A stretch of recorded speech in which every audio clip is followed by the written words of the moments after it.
What's up y'all? Welcome back to my channel, or if you're new here, hello and welcome. Today I am finally getting around to ranking my Nomad eyeshadow palettes for y'all. This has been a long time coming. I know I do have several other brands in my collection I want to rank as well, but we're gonna go ahead and start here. Now Nomad Cosmetics is a travel themed indie brand and they are one of my absolute favorites. Not only do they have a beautiful solid formula, but they always kill it when it comes to the theming, the packaging, the color story. They do such a fun game when they reveal their new palette, and I love that there's always a cause associated with every release that they give back to. Now I do currently have 16 palettes in my collection from the brand, but we are actually only going to rank 11 of those today. The reason being that 4 of those are actually the mini travel palettes, and while I do really like those, they have a good formula, they are 6-pan neutral palettes and they just don't stack up in comparison to the rest of these. And the other palette is actually the new Chicago Speakeasy palette. I am wearing that on my eyes today. Y'all will see that in tomorrow's video, but I just can't rank a palette that I've only used once. Now some of these palettes are no longer available, but the ones that are will be listed and linked down below in the description box, as well as everything that I'm wearing on my face. So per usual, if you're ever curious about anything I use in any of my videos here on my channel, always check the description box. I squeeze as much information as I possibly can into that tiny little space. But without further ado, let's go ahead and jump into this ranking. Kicking things off at number 10, we had the Verona Muerte palette. Now this was actually last year's Valentine's Day release. It is Romeo and Juliet themed, love and death. I love the theming and the idea behind it. I think the packaging is beautiful, and it does open in the middle just like this to reveal your 2 color stories. Now personally, this is just not a favorite color story for me, so I'm going to start over here because this is surprisingly the side of the palette that I like more. But this is very gray toned, it is very deep, it's just not shades that I really reach for very often. I do think that this navy blue and these purples in here are beautiful. The shimmers on this side are actually really nice, but when it comes to this other side over here, there's just not a whole lot of variety when it comes to the shades. You do have this really light pink and this deeper kind of burgundy red shade, but these 4 mattes right here all look the same on the eye no matter what you do. Even though this one is a little bit brighter, it just kind of fluffs out and has a very pinky undertone to it, and the shimmers on this side are a little hard pressed. Now this is not the original palette that I got. The first one that I got, these 2 shimmers right here were impossible to pick up. The brand did come out and say that there were some batch inconsistencies and to reach out to them, let them know, and they were kind enough to send me a new palette. And while these are so much better, these are still not the easiest to pick up. But even besides all of that, I'm just not a fan of this color story. I wish we had a little bit more variety. I wish maybe we had some purples, maybe we had some different choices as far as the pinks and red goes. I understand what they were going for. I just don't think that this was the perfect execution. And I know I said that Nomad always kills it when it comes to the theming and the color story and all of that, but this one just didn't quite do it for me. If I were to reach into this palette, it would be more so for like these darker shades over here, maybe this black. This gold up here is beautiful, but honestly, I have those shades in other palettes, so I just don't really reach into this one very often, but it's a Nomad palette. They have a very special place in my heart. I love the brand so much, so that's why I hang on to it, but this is just not my favorite from the brand. Coming in at number 10, we have the Oka Vango Safari palette. I love the packaging on this one. It's one of my favorites. I love the animal print with this sort of velvety texture to it. I think it is so cute and very on theme, and I love the color story in here. Now, this was the first neutral palette that the brand brought us, at least to my knowledge it is. I'm pretty sure it still is at this point, if you don't count the little mini travel 6-pan palettes. And I think the color selection in here is beautiful. I love that we have a good combination of cool tones and warm tones. We have these really pretty kind of murky green brown shades over here and these really pretty pops of greens over here. The matte formula in this palette is really nice, but it's the shimmers that get me. First of all, this one down here, this sort of zebra stripe shade is a silver, and it kind of throws me off when it comes to this palette because I just don't know what to do with it. And then these 3 shimmer shades right here are a little on the hard press side. Not as hard pressed as the ones in this palette, but they're just not very easy to pick up with a finger or a brush. So for that reason, I just don't dig into this palette as often as I want to. If I want to play with this color story, honestly, I'm gonna go into my Natasha Denona Yucca palette, or even now I have the Cosmic Brushes Undergrowth palette. I just wish that the shimmers had been better in this one. If they had been better and maybe this had been something different, I would have ranked this one a lot higher. Number 9 is going to the Royal Europe palette. This one is incredibly beautiful. The formula in here is fantastic. These multi-chromes down here are stunning on the lid. They're so flippy and smooth and beautiful. They have a really good reflection to them, and I don't have any issues with the performance of the mattes in here. My issue is that this is a very deep palette. There's not even a whole lot of mid-tone shades in here, and I am very fair skin toned in case you haven't noticed. So for me, this is a companion palette. I have to bring in something else to make this one work for me. Even this shade right here is very dark on my lid. Now I can get away with just this column right here, but I still have to bring in something else to kind of buff this shade out with. So quality wise, there's nothing wrong with this palette. I just can't use it for one cohesive look. I have to bring in something else. And when I'm trying to rank all of these palettes, I'm really taking nitpicky little things into consideration. If we had had this row up here be just maybe a touch lighter, like one step down, this would be a perfect palette. It would have boosted it way up in the ranking, but for me, it's just not going to work out for my skin tone the way that I want it to.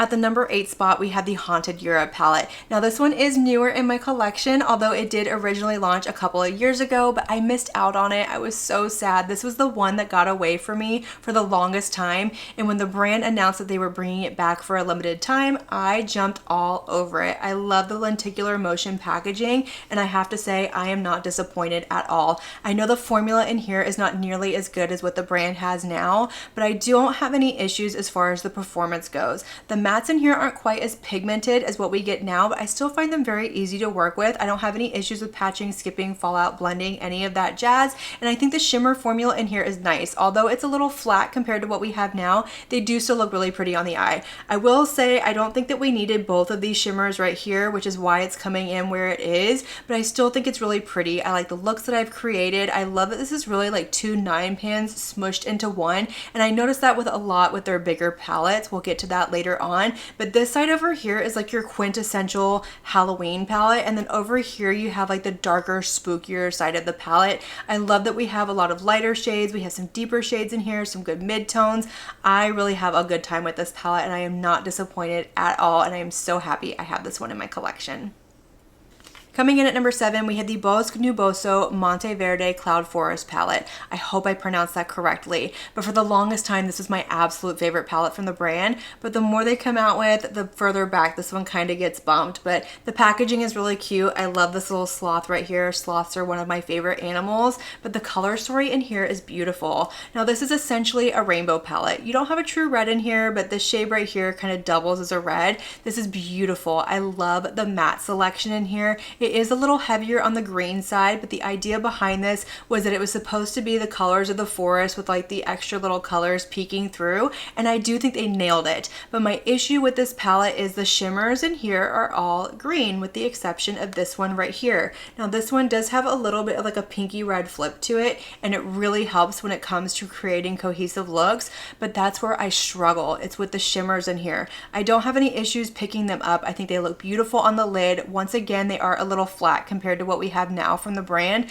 but I always feel like I need to pull in something else to create a cohesive look, especially if I'm doing something more on the colorful side. If I want to do a monochromatic green look, I don't have any issues. Very easy. I have all the greens I need in here. I have these really pretty green shimmers, but when it comes to everything else, I just struggle a little bit. So I do still really love this palette. This is one of my favorite like neon rainbow palettes in my collection. It's just not as good as everything else in front of it.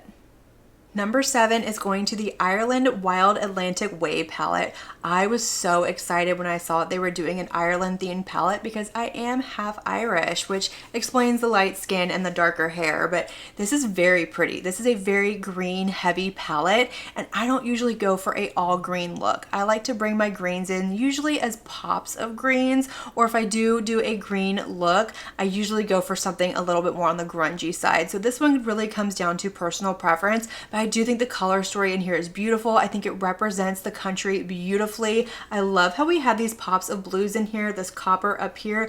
These two golds are very different and I love that. But I will say these two greens right here could have been a little bit different. Yes, this one is a little bit lighter, but I wish they had taken it even lighter or maybe given us something more on like the pastel-y side. I think that really would have elevated this palette a little bit more, but I do think it's very beautiful. Once again, it just comes down to color preference for me.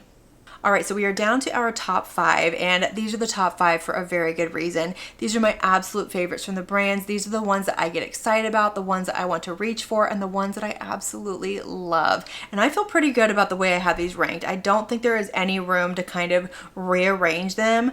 This is a solid top 5, but let's go ahead and jump into it. So number 5 is going to be the Whistler Snow Lodge palette. I love and adore this color story. I think the packaging is cute. It's not my favorite. It's a little bit on the simple side. It definitely goes with the theming, but the color story in here, this is my perfect cool tone color story. Yes, we have a couple pops of warms in here. But I love the green tones in here. The blues are absolutely beautiful. It goes from light to dark. I can get lots of cohesive looks in here. There's a lot of variety. This one really gets my kind of creative juices flowing. I will say one little nitpicky thing I have about this palette is I wish one of these had been a matte shade instead of both of them being shimmers, but I can bring in something else. I don't need to bring in something else, and generally I don't. I just kind of go for it with this palette and I absolutely love it. I think it is beautiful and I cannot wait to pull this one out this winter.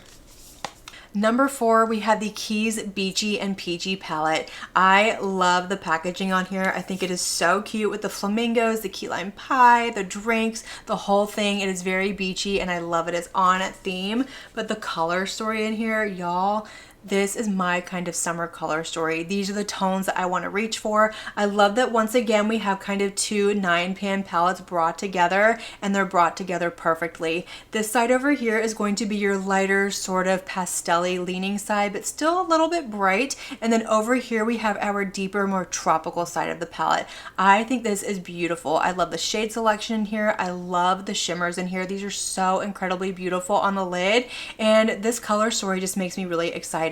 When they revealed this one, I gasped. I was like, that is the colorful Nomad that I want, because up until this, we hadn't gotten anything this bright and colorful from the brand. We had gotten more like monochromatic, deeper, kind of grungier shades.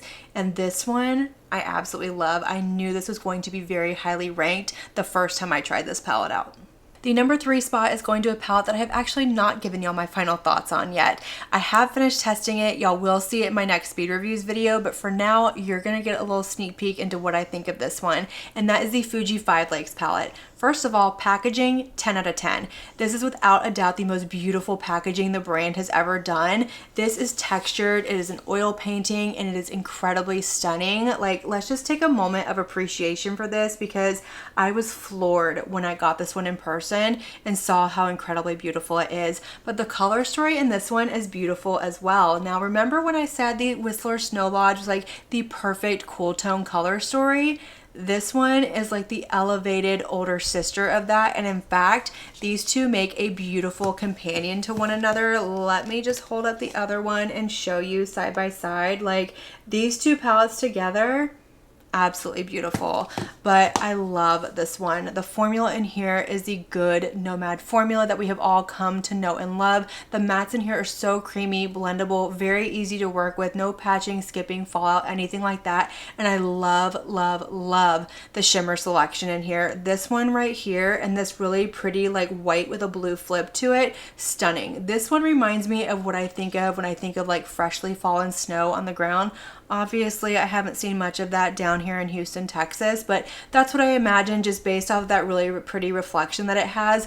I love the yellows in here. I love the selection of blues in here. I do think we could have had a little bit more variety when it comes to these two blue shimmers right here, but it doesn't stop me from loving this palette. So I'm excited to have this one. I'm gonna get so much use out of this one in the cooler months because these are the colors that I gravitate towards. But fantastic job, love the theming, love the color story, and once again, I love the packaging on this one. All right, top two. If you've been following along, you've peeked inside my collection, you probably know which ones I have left, but let's see if you can guess what the order is of these two. So if you know it, leave it down below and see if you are right.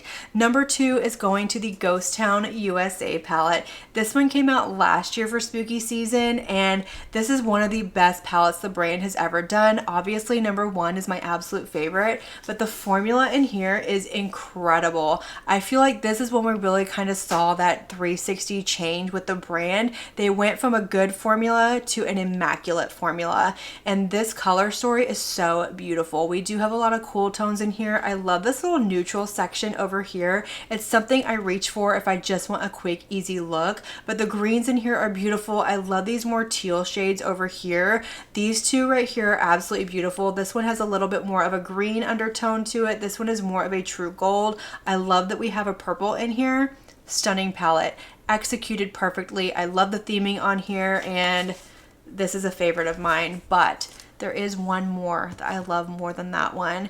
And number one is going to the New Zealand Stargazing palette. Is anybody surprised? No, because look at this color story. It is pink, it is purple.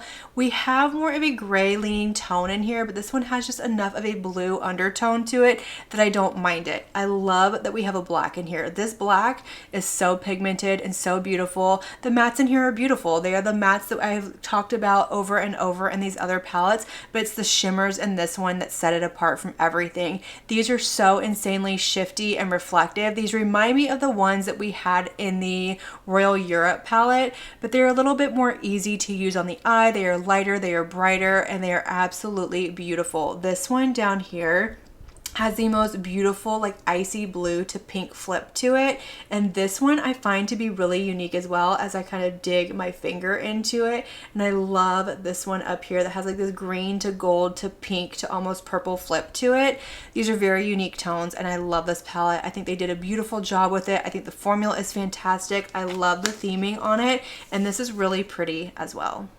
Alright y'all, so that is going to complete this Nomad eyeshadow palette ranking video, and I hope y'all enjoyed it as much as I did. I really had a good time pulling out these palettes and kind of pitting them against one another, and I'm not gonna lie, some of these were really hard to rank while others just kind of fell right in place. But I want to hear from y'all. Let me know down below what palettes you have from Nomad, how would you rank them, what you thought of my ranking. I want to know it all. Let's have that conversation, light up that comment section, and as usual, I want to thank you all so much for watching my video and spending your time with me. It truly does mean so much to me. And if you like this video, make sure you give it a big thumbs up before you leave. Don't forget to hit that subscribe button and click on that notification bell so that you can be notified of all my future posts here on my channel. I do post quite a few videos every single week, and I wouldn't want you to miss one. But until my next video, have a good one. Bye.